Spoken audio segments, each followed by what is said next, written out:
ناظرین، آج آپ کو میں کچھ تہواروں کے بارے میں بتانے لگا ہوں۔ سب سے پہلا تہوار ٹیمپل فیسٹیول۔ یہودیوں نے 165 BC میں اپنے دشمنوں سے یروشلم میں ہیکل پر دوبارہ قبضہ کر لیا اور اسے دوبارہ پرستش کے قابل بنایا۔ یہ تہوار کسلیو مہینے کے 25ویں دن، یعنی کسلیو یہ ایک ہیبریو کیلنڈر میں مہینہ ہے، اس مہینے کی 25ویں دن یہ شروع ہوتا ہے۔ عبرانی زبان میں اسے ہنوکا کہتے ہیں۔ اسی تہوار کو مناتے ہوئے حماس نے فلسطین پر 10 اکتوبر 2023 کو حملہ کیا اور ان کے کچھ لوگ اغوا بھی کر کے لے گئے اور بہت سارے لوگوں کو قتل بھی وہاں پہ کیا گیا۔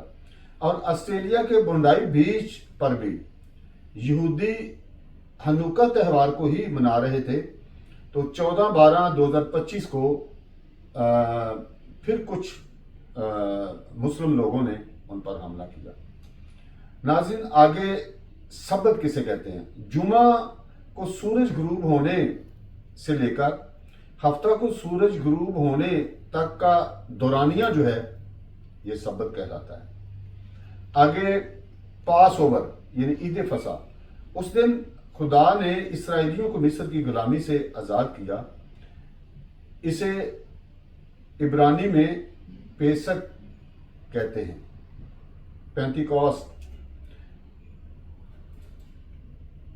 یہودی عید فصح کے 15 دن بعد موسم بہار کے وسط میں مناتے ہیں۔ اسے گندم کی کٹائی کا تہوار اور ہفتوں کی عید بھی کہا جاتا ہے، پینتیکوست کو۔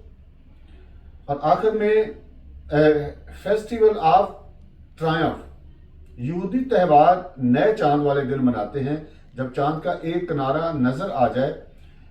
عبرانی کیلنڈر کا پہلا مہینہ شروع ہو جاتا ہے اور اس دن کام سے آرام کیا جاتا ہے۔ اسے نرسنگوں کا تہوار بھی کہا جاتا ہے۔ God bless you.